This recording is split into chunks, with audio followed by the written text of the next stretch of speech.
This is Al Brooks. Thank you for watching the Brooks Trading course. This is the first of 4 videos on swing trading and scalping. In this video, I want to define what I mean by swing trading and what I mean by scalping. A swing trade in general is any trade where you're going for a reward that is at least twice as big as your risk. I think swing traders have a different personality from scalpers, although scalpers sometimes swing part of their trade and swing traders sometimes scalp. In general, I think it's 2 different mindsets.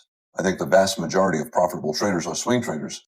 It takes a very special and unusual personality to be a successful scalper. Most traders should not be scalping. We have a good bull breakout, 4 consecutive bull bars, 3 good-sized bars closing on their highs. This is a reasonable buy for both a scalper and for a swing trader. If they buy, they could put a stop right below the low of this bar. It's a second entry buy, leg 1, pullback leg 2. The first leg has a reasonable buy here and here as well, but this is a second attempt at trend resumption up, and it's around a 50% pullback.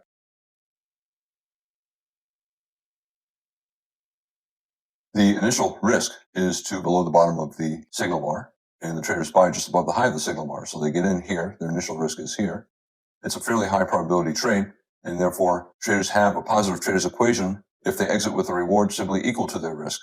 A scalper buying here, stop here, can then get out here, a reward equal to his risk, and have a positive trader's equation. Some scalpers might hold hoping for more, and some of those scalpers will then get out on a reversal down below the low of this bar, and they'll get out right here. They're concerned, maybe we've got a double top, lower high, and a swing down.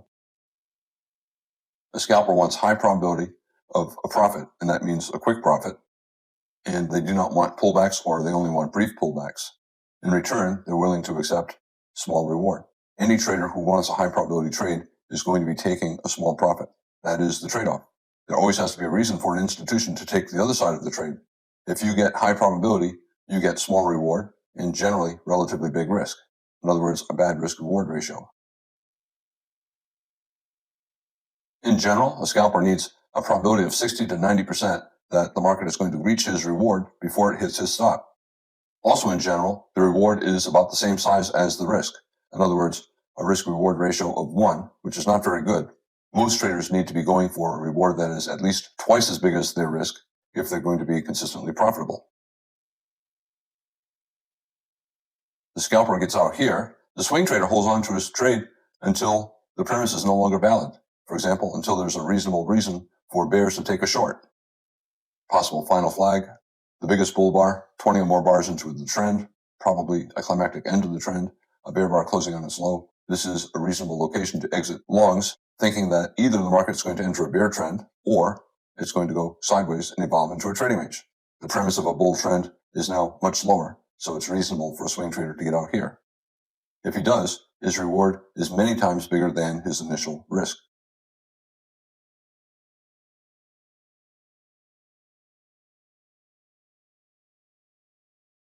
A scalper will often trade a minor reversal if he thinks the reversal will be far enough down for him to make a profit. It has to be at least the minimum scalp size, and if he thinks the probability is high enough to offset the risk.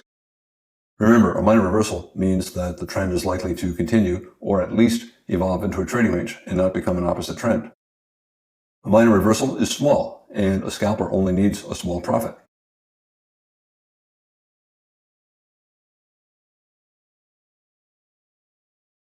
The scalper will often trade against a trend if he thinks the minor reversal will be at least big enough for a minimum scalp. For example, here we have a series of buy climaxes here, here, and then 2 bars here, and then here. And this is a very big bar, breaking above the top of the bull channel. A scalper will often sell below the low of that bear bar. It's a decent bear bar closing near its low, looking for at least a test of the bottom of the most recent buy climax bar. He'll take that short as long as the distance between his entry price and that bottom of the buy climax bar is at least as big as a minimum scalp, and if he thinks the probability is high enough to offset the risk. Bulls and bears expect a couple legs down after a parabolic buy climax. It's also up to around a measure move up from this low to this high. We have a bull breakout here. However, they also expect the bull trend to resume after the pullback, either to here or to here, and therefore the reversal is minor. The bear who takes that short typically would put his stop above the bear bar. The top of the bull trend is only a little bit higher. He could put his stop above the top of the bull trend as well. He's looking for the market to test the bottom of the final buy climax bar, the biggest bar in the trend, the breakout above the bull channel. He'll take his profit there.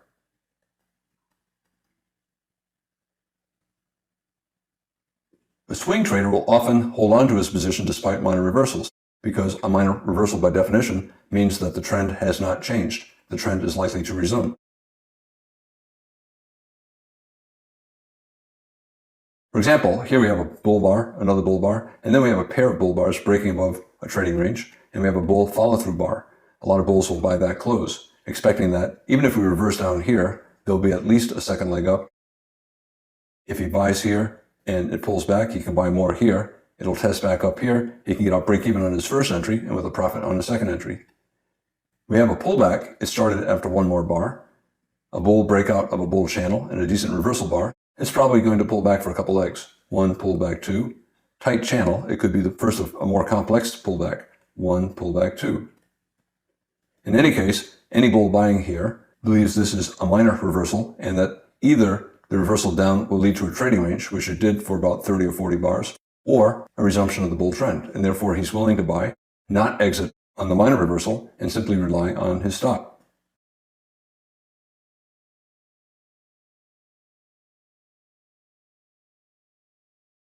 Again, a minor reversal means that it'll be a pullback, in other words, a bull flag, or at worst, a trading range. In either case, he can avoid a loss by scaling in. Even if he had bought this high close right here, he could rely on his stop and then buy more either above this bull bar or above this bull bar. And then when it gets back up to his original entry price, had he bought the high close, he could get out break even on his first entry and with a profit on his lower entry.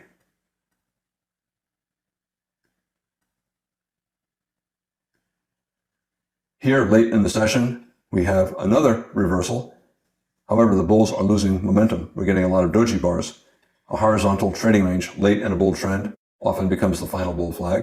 We have the biggest bull bar occurring more than 20 bars into a bull trend. Here, we have the biggest bull bar in about 50 bars. It's probably an exhaustive end to the trend. And it's also a nested wedge, different ways to count the three pushes. 1, 2, 3, 1, 2, 3. Therefore, this has a pretty good chance of being a major reversal, leading either to a trading range or an opposite trend. It's a good location for the bulls to exit. Minor reversal, many bulls will hold long if they buy here. Major reversal, the bulls will exit and bears will start to short.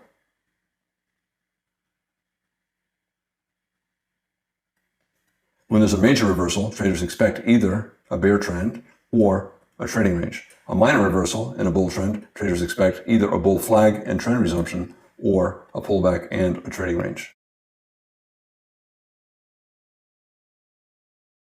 Some swing traders will exit when there's a minor reversal if they think the minor reversal might in fact become a major reversal.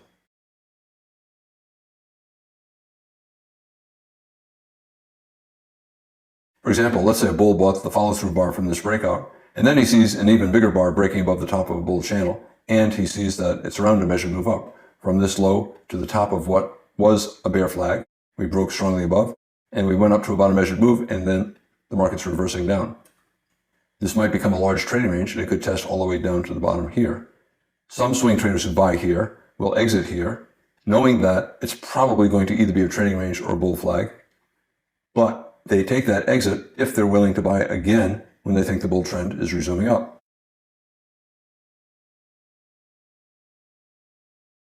For example, they might buy above this bull bar, high 1, high 2, or after a bigger test down to around a 50% pullback above a bull bar. This is where the always in bulls buy again. This is not enough to make it always in short, and therefore it's always in long. It's around a 50% pullback. It's testing the breakout point above this bear flag. It's a reasonable place to get long. The bulls who bought again here will exit up here toward the end of the session after a possible major trend reversal. Again, a bull who bought for any reason during this bull trend can rely on his stop, betting that the first reversal down will be minor and there'll be at least a small second leg up. Or he could exit on a reversal that he thinks might be major and then look to buy again on a resumption of the bull trend. I talked about several ways to distinguish whether a trade is a swing trade or a scalp. An important way is how a trader plans to manage the trade when he puts the trade on. If he's planning to manage it like a swing trade, and he holds on through minor reversals, he holds on for 10 bars, 20 bars, 30 bars, even if his profit is less than 2 times his initial risk or his actual risk, it's still a swing trade. If he's managing it like a swing trade, whether or not it's profitable at all, it's still a swing trade. For example, let's say the trader looks at this breakout and concludes it's very strong, and the first reversal down will probably be minor. He goes ahead and he buys the close of this bar. He knows its consecutive buy climaxes here, here, here, and here. However, he assumes that any reversal down will be minor and become either a bull flag or a trading range, and therefore he's willing to buy and put a stop below the bottom of the bull trend. There's something special about this particular setup. It's a very strong breakout. Whenever you have a very strong breakout like this, there's a 60% chance that the market will rally for a measured move up from the open of the first bar to the close of the final bar of the breakout. Traders will often put a stop below the bottom of the breakout rather than all the way down below the bottom of the bull trend. This is reasonable. Whenever you use a tighter stop like this, the probability of success is less, but it's still, in this particular case, 60%. A very strong bull breakout, a series of bull bars. The market has a 60% chance of continuing up for a measured move based upon the open of the first bar to the close of the final bar, which would be somewhere up here, even if there is a pretty big pullback in between.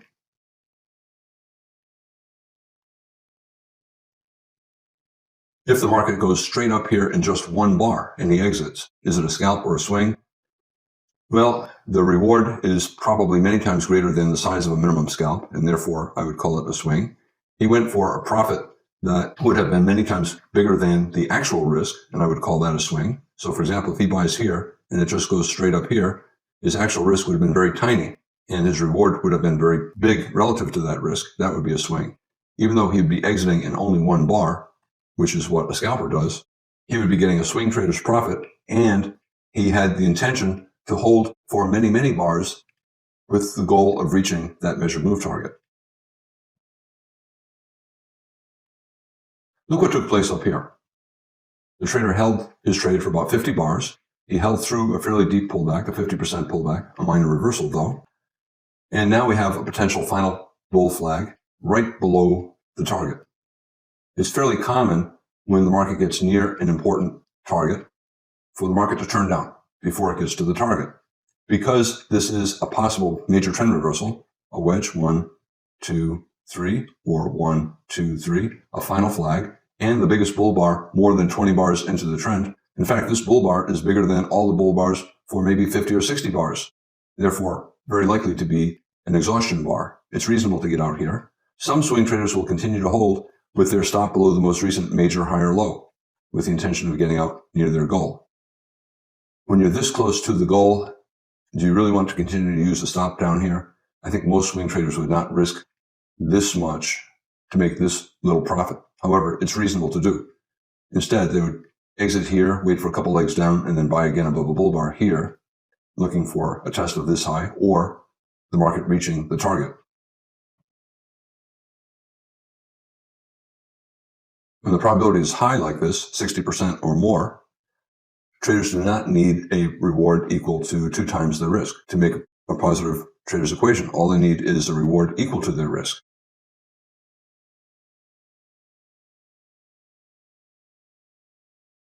The trader who bought here, even though he's exiting with a reward of 1 times his initial risk, if he put his stop here, he intended to hold for many bars. He intended to hold through minor reversals. He did here, here, here, here, and he either got out here or he held all the way here.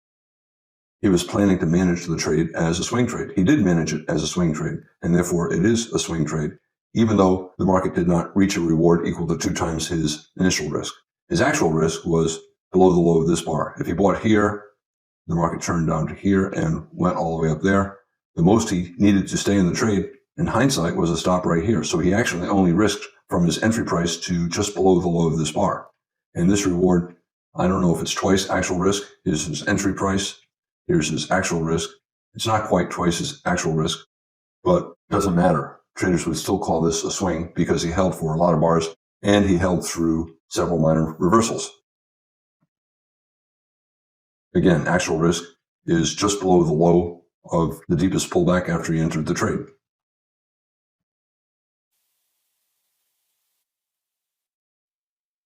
The bears tried to get a reversal, but it's a higher low, and it's a breakout test of this high. The bears have a bear reversal and a follow-through bar, but bad follow-through here, and now there's a micro double bottom with another bull bar. This is a reasonable buy for a swing trader, betting that the bear reversal will fail and that the bull trend will resume. However, this is a strong enough reversal down with bear follow-through and a reasonable top, maybe a wedge, 1, 2, 3, maybe a final flag, and then an exhaustive buy climax, trapped bulls who bought above that bull bar. The probability of this trade is much less than the probability here. This has a much higher risk of the bull trend no longer being in effect. The market might now be in a trading range. We might get leg 1, pullback, leg 2. It might also be in a bear trend, bear spike, pullback, and channel. The probability here is less than the probability there. You're also buying at the top of a tight trading range, and breakouts tend to fail. So again, the probability is lower buying here. Yet, if you do buy here, you're hoping that the double bottom holds, that the market does not fall below the double bottom. It's reasonable to place a stop below the double bottom. Because it's a lower probability trade, a trader needs to compensate with good risk reward. So a trader buying here with a stop here has to be planning to exit with a reward that is at least twice as big as his risk. He buys above this bear bar or above that bull bar. Let's say he buys above this bear bar. He gets filled right here. His initial stop is here. This is 1 times his risk, and this is 2 times his risk. A reasonable location to take profits, especially since it's near the top of a possible developing trading range. Low probability trade, traders should go for a reward that is at least twice as big as their risk. They need a good risk-reward ratio to offset the low probability. Without that, you are not structuring a profitable trade. In other words, the trader's equation is not positive, and therefore you are not likely to make a profit. I have general guidelines that I use when I define what a swing trade is. For example, in the E-mini, if I'm swing trading, I'm going for a reward that is at least 4 points. If I'm trading the Forex markets, I'm going for a reward that is at least 40 pips. If I'm trading stocks and it's a $100 stock, my minimum goal for a swing trade is at least 50 cents.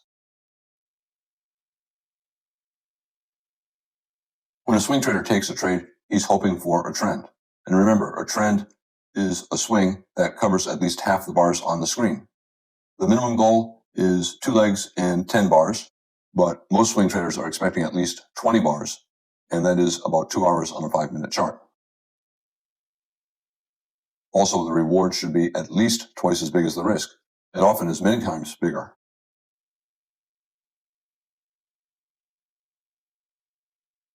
It's common for traders to take a trade and they're not sure if the profit will be a big scalp or a small swing. Most traders should only be taking trades if they feel like they can take it for a swing trade. These are all reasonable swing entries. We have a 2-bar bull breakout closing on its high after a series of other bull bars. Reasonable to buy here. Buy the close, reasonable to buy here. High 1 buy, high 2 buy, reasonable to buy. More complex high 2, high 1, pullback, high 2. All are reasonable swing trades, and it's reasonable to use the same stop, either below the bottom of this buy climax or the bottom of the bull trend. The minimum reward for any one of those entries is based upon the distance to the stop. For example, you could buy here, stop down here, betting on a buy the close bull trend. If you buy here, stop here, 1 times risk is right here. It's reasonable to exit here because you're taking a high probability trade. If you're going for a swing instead, 2 times risk is up here. And you can see there was some profit taking here. This is where scalpers would get out. This is where swing traders would at least take partial profits. A scalp means that you're going for a reward that is less than twice your risk. Most scalpers take profits within 1 to 5 bars, and they prefer that the market not pull back, not reverse. For example, a trader might sell below the low of this bear bar and then scalp out. A trader might buy above this bull inside bar, betting on a little bit more up. A trader might buy this close. A trader might buy here. A trader might buy below that doji bar, betting after 5 bars up, there'll be buyers below. Here we have a bull II and a bull trend, so a trader might buy above that small bull bar. And they might buy this close after a bull breakout bar. You could buy below this bear bar, even though it's 3 pushes up, 1, 2, 3, it's about a 15 bar or 10 bar bull micro channel. The odds are the first reversal down will fail and will become a bull flag. Or you can buy above this inside bar. It's a small high 2, high 1, high 2. Or you could also call it a wedge bull flag for trend resumption up. And we have a strong bear breakout and strong bear follow through. Probably you'll get at least a small second leg down. A scalper will sell the high of this bear bar and get filled right here. This looks pretty easy to do, but it's really not. And beginners should not be scalping. And most experienced traders prefer not to scalp because it's hard to do and it doesn't suit their personality.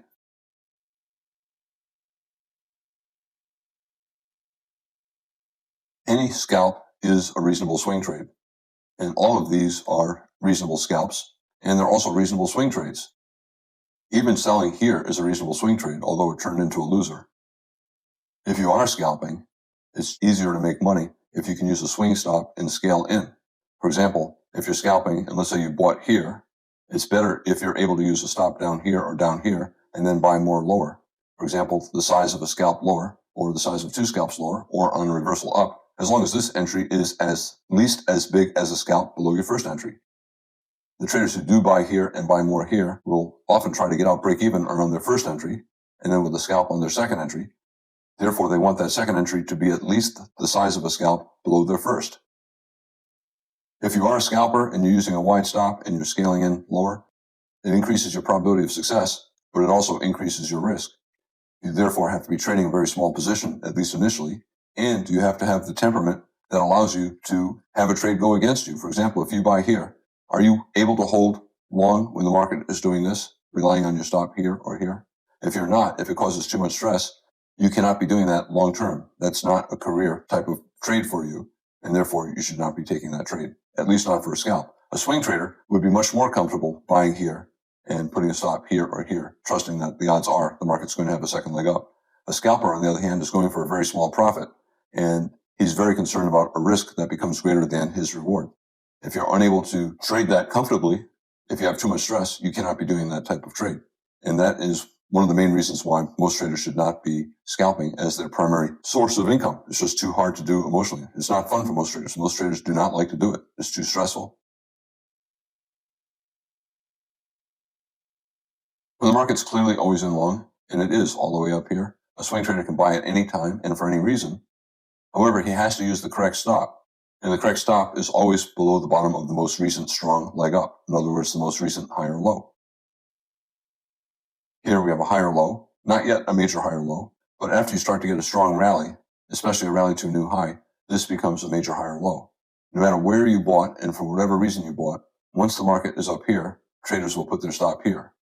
If it was here or here initially, they'll trail it, they'll move it up to here. And the same here. No matter what reason you use to buy, all through here, once you have a strong breakout, traders will see this as a major higher low, and they'll move their stop here. If you're buying anywhere in here, once the market is here, traders are going to tighten their stop to either here, the bottom of the most recent breakout, or the bottom of the most recent leg up. Swing traders are going for a reward that is at least twice as big as their risk, and they allow pullbacks. For example, if you buy here, the market pulls back further, you're still holding on to your position. Even though this is a pretty good bull bar, and the market fell below it, swing traders will still hold long because their stop is probably down here. They allow pullbacks, and they expect to hold on to the trade for at least 10 bars. Most swings last at least 20 bars, and therefore swing traders are willing to hold for a long time through a lot of pullbacks. If you're holding on to a trade that's going to last 20 or 30 bars, you're going to have pullbacks, and some of them are going to be pretty big, for example, like this. After every strong breakout to a new high, traders tighten their stops.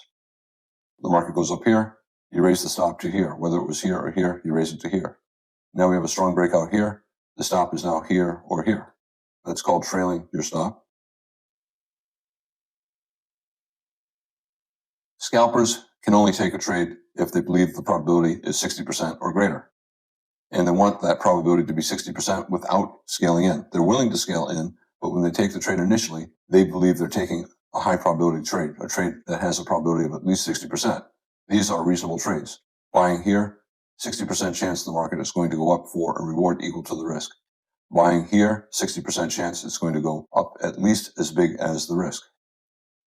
And when the probability is high, you can swing or scalp. The probability is high for a scalp, not high for a swing. Buying here, it's a high probability trade for a scalp, not necessarily a high probability for a swing. And that's the same here. You know it's a high probability that it's going up for a scalp. You hope that it's going to go all the way up here. It's only a 40% probability that you're going to get a swing.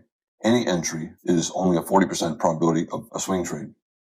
But many entries are a 60% probability of a scalp trade. Here's an example on the 5-minute E-mini chart.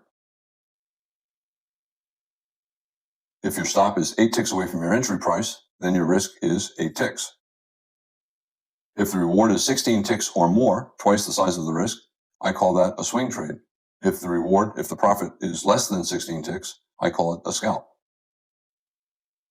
Here we have a double bottom in a bear trend.